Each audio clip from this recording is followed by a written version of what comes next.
we are now up to at least 8 Joann Fabrics store closings. Plus, it looks like the company may be filing for bankruptcy for a second time. Welcome to Sewing Report Live. I'm Jen. There have been quite a few developments since the last video. I was not expecting it to blow up as much as it did. And coincidentally, right after I dropped it, I noticed that there were a lot more media reports coming out about Joann Fabrics and craft stores. And I was like, that's kind of interesting. So we're going to go over the latest, including some Bloomberg reporting that Joann may be filing for bankruptcy again. I'm completely serious. I wish I was joking, but I'm not. So here's the latest. This is from Bloomberg. Retailer Joann considers second bankruptcy filing in a year. I think they mean within a year. Joann Inc., the fabric and crafts retailer that emerged from Chapter 11 less than a year ago, is considering filing for bankruptcy again as it runs out of cash, according to people with knowledge of the matter. Interesting they're doing this anonymous sources thing. And that's the thing, as a former member of the media, I do find it a little dubious when you're only going by anonymous sources. Who are these people? How legitimate is this information? I don't know. A final decision hasn't been made, but a filing could happen as soon as this month, said the people, who asked not to be identified because the discussions are private. So, I don't know, maybe it's somebody with a vendor, who knows, somebody with ties to the company, no idea.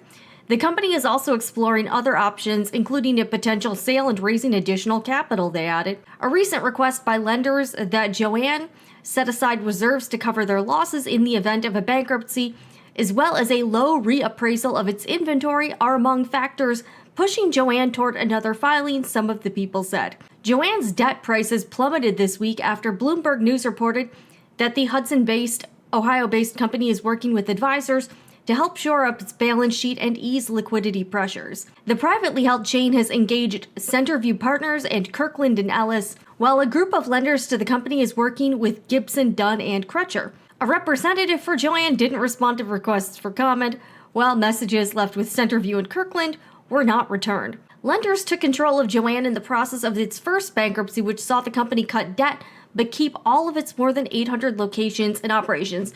And that's the thing, when they announced the bankruptcy last year, they were like, oh no, we're not closing any stores. All of the stores are going to remain operational. Obviously, that didn't end up happening. Just a few months after the company exited Chapter 11 in April of 2024, it began asking vendors for rebates and retroactive discounts as sales dragged. Bloomberg previously reported. Joann is among a slew of retailers that have struggled in the past 2 years as consumers cut back on spending due to inflation and higher interest rates. The Container Store Group and Party City filed for Chapter 11 protection last month, with the latter choosing to cease operations. Woo! Is it rare for a company to file bankruptcy twice within a year? Is that bad? I'm gonna guess it's bad. All right, so here's more reporting that was previous, and that was talking about how it looked like Joann was trying to work out some deals with vendors. And by the way, all of these links, all of these resources will be linked down below in the description box. So if you want to read all of these articles, I want to link all of my sources here. So we now know of at least 8 closings that have been confirmed by the store to media. I know some of you in the comments have been reporting other stores, like some in California. I have not seen any official reporting or confirmation from Joann's on any other closings than the ones we will be talking about. So just I appreciate everyone trying to share info, but a lot of this, I've not been able to confirm independently, and I'm going by what has been confirmed by other media outlets. All right, yeah, Joann's is not commenting. Okay, so it says just a few months later, so after the bankruptcy, lenders to control of the company exited Chapter 11 with less debt and without having to close its more than 800 locations. Just a few months later, the company began hitting up vendors for rebates and retroactive discounts as sales slumped. And we went over the court filings in one of my previous shows here, and they owe a lot of money to a lot of people. So there are lots and lots of creditors that are waiting for money for Joann's that they may not get. All right, so that is the latest from Bloomberg. Okay, so this is the first reporting I saw after I dropped my video, and that was It looked like Retail Dive, which, by the way, Retail Dive has been doing a lot of reporting about the Joann bankruptcy situation and what's going on with the company. So I do find this outlet has been really helpful and pretty good about their reporting. So their article this was from January 7th. Joann closes smattering of locations across the U.S. The stores are being shuttered as part of routine store location evaluation and optimization, according to a company spokesperson. So that's their official on the books reason. Is that legitimate or what's actually going on? Who knows? Over the past few months, Joann has moved to close a number of store locations across the United States. The retailer confirmed 6 locations to Retail Dive, including stores in Holyoke, Massachusetts, and Ithaca, New York. Those locations are being closed as part of routine store location evaluation and optimization. Joann's Director of Corporate Communications, Diversity and Inclusion, Amanda Hayes, said in an email to Retail Dive. We also opened new and remodeled locations in retail months, including new stores in Great Falls, Montana, and Maplewood, Minnesota. Local news stations have also reported stores shuttering in Hermitage, Pennsylvania, and Cockeysville, Maryland. The retailer did not answer questions regarding further closures or plans with openings or remodels this year. So there are now at least 8 locations that have been confirmed will be closing. So there's Burlington, Iowa, Owings Mills, Maryland, Cockeysville, Maryland, Holyoke, Massachusetts, Ithaca, New York, Hickory, North Carolina, Hermitage, Pennsylvania, and Williamsport, Pennsylvania. So at least those 8, and again, I know some of you have said there are some California locations. That has not been confirmed by anybody, but I'm going to stay on top of this and be on the lookout. I do get Joann news alerts from Google, so that helps me stay up to date with what's going on with the company. All right. The craft retailer filed for Chapter 11 bankruptcy in March 2024 and became a privately held company owned by its creditors. So before last year, Joann's was a publicly traded company. You could buy the stock. The stock price plummeted, as we've been covering here on the channel, and things have not been going great. At the time of the filing, then CFO Scott Sekula said in the company's declaration that Joann had 815 stores, 96% of which were profitable. Since that time, Sekula has left the company, and Joann announced a slate of new executives, including internal promotions in the Chief Digital Officer and Store Operations roles. They also appointed Michael Prendergast as its interim CEO. In November, Bloomberg reported that the retailer was asking vendors for rebates and discounts, with the company stating that vendors had shown support and were all paid in full following its bankruptcy. Okay, so that's good news. Joann currently operates around 850 stores in 49 states, according to the company's website. All right, so that's from Retail Dive. This is reporting from some website called Best Life Online. They're really attributing a lot of other sources, including the Retail Dive article, but they also have some reporting from the Washington Post. So that is that they had secured $132 million in funding to pay off its debt. Let's see. Some analysts opined that the store had fallen on hard times due to a post-COVID slump, inflation, and customers taking their business to Hobby Lobby, which tends to offer lower prices. That's really the first I've heard about that. However, at the time, the retailer operated 829 stores and had no plans to close any of them until now. So they have these 6. Okay, yeah, they've got the same 8 stores. And again, I know some of you in the comments have reported other store closings in your areas. And that's the thing, Joann seems to be kind of cagey with talking about the closings. They don't really seem to want to focus on that a lot. Hey, all right, so this is from Amanda Hayes from Joann's. Hayes did not provide details on when these stores will close and if there will be additional closures in the coming year.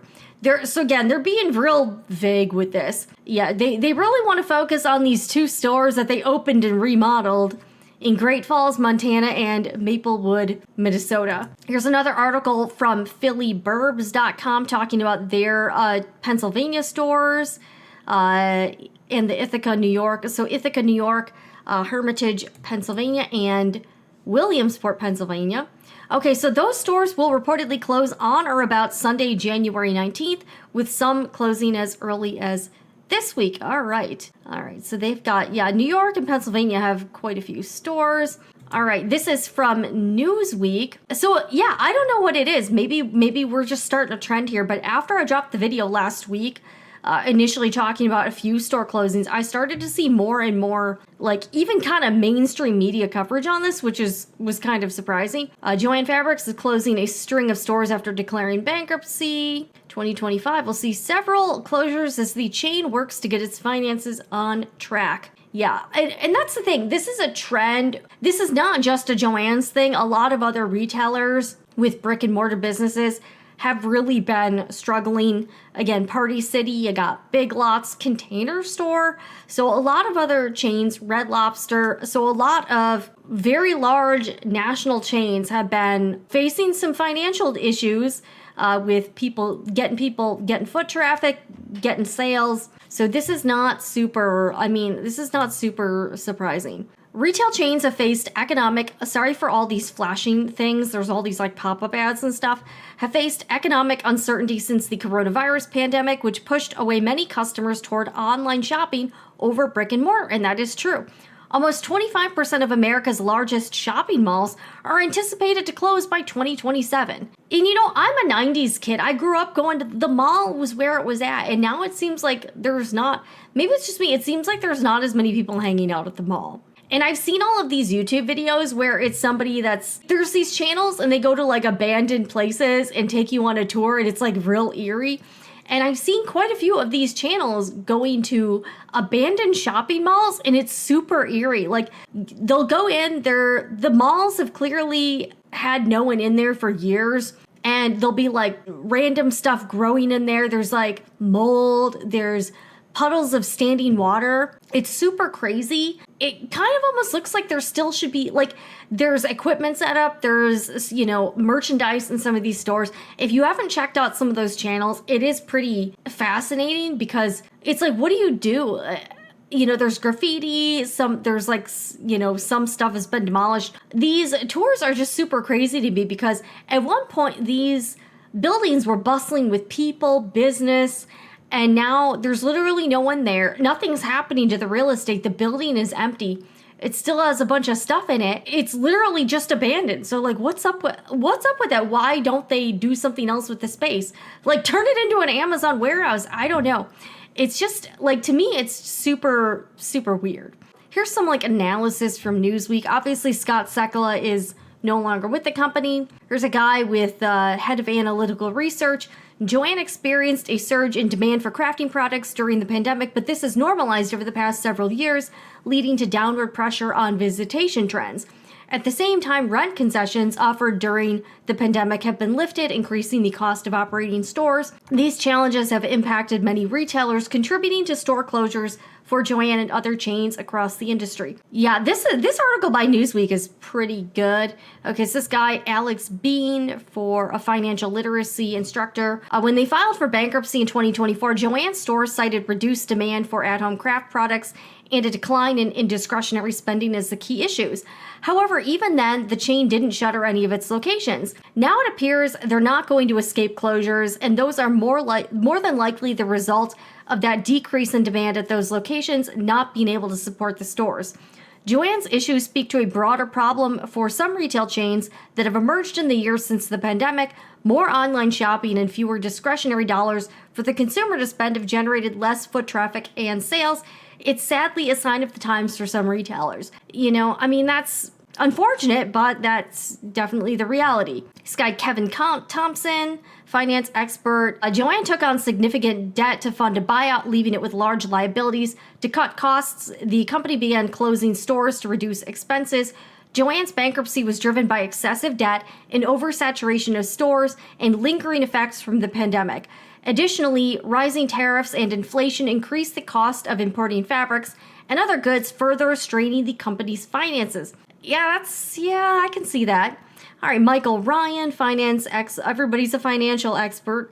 The company is caught in what I call the middle market squeeze. Too big to operate with the agility of local craft stores, yet too small to match the purchasing power of retail giants like Walmart or the algorithmic efficiency of Amazon. When you factor in that the average Joann customer only visits 4 to 6 times per year versus 12 to 15 times, the challenge of maintaining large retail spaces becomes clear. All right, so what happens next? Okay, so as the 6 stores prepare to shut their doors, but apparently that's probably 8, Shoppers can score major savings on the remaining arts and crafts inventory, which is priced up to 90% off. Thompson said shoppers should expect more Joann closures in the near future as the chain continues to navigate its bankruptcy. Yeah, I don't see, with the current trend, I don't see how we're not going to see more store closures. Like, they even told us, oh, we're not going to close any stores. They're closing stores. And I don't see how, unless there's some sort of 180 with the business model and with trends, the current consumer trends, I don't see, like, that seems inevitable. It's common for businesses in this situation to streamline operations, cut expenses, and close underperforming locations in an effort to emerge stronger in the future. Moving forward, retailers will need to meet consumers where they are in order to stay competitive. And that's online, unless, and I've talked about this, unless they create an in-store experience that really gets people in the door, that like do stuff for Instagram, like social media type stuff, getting people to want to experience everything in person might help. They just have to figure that out. Otherwise, they can do more online. So that's my thoughts. By adopting next generation retail media strategies, what the industry calls retail media 3.0, retailers can integrate digital tools like interactive displays and data-driven targeting to create seamless omni-channel experiences. These strategies engage shoppers, drive revenue, and blend online and offline shopping in ways that meet modern expectations. And that's the thing, they're competing with Amazon, they're competing with Temu, like all of these, large, online shop, TikTok, even TikTok shop, they're competing with me, an Etsy seller. And I ship to people's homes. They're competing with Walmart, Target, all of these other businesses. But I actually do think I think Amazon's probably their biggest competition, honestly. Yeah. Ryan echoed this statement, saying the retailers who succeed will have to target both the online and in-person shopper. Looking ahead to 2025, we're witnessing what I term retail Darwinism in action. The successful retailers of tomorrow will be those who master the phygital experience, blending physical and digital shopping in ways that justify the overhead of brick and mortar locations. Yeah, I actually think this article is pretty interesting. All right, so the last one is from USA Today. And again, they're just reporting on the closures. Is Joann closing locations? Here's what we know about what stores reportedly shuttering.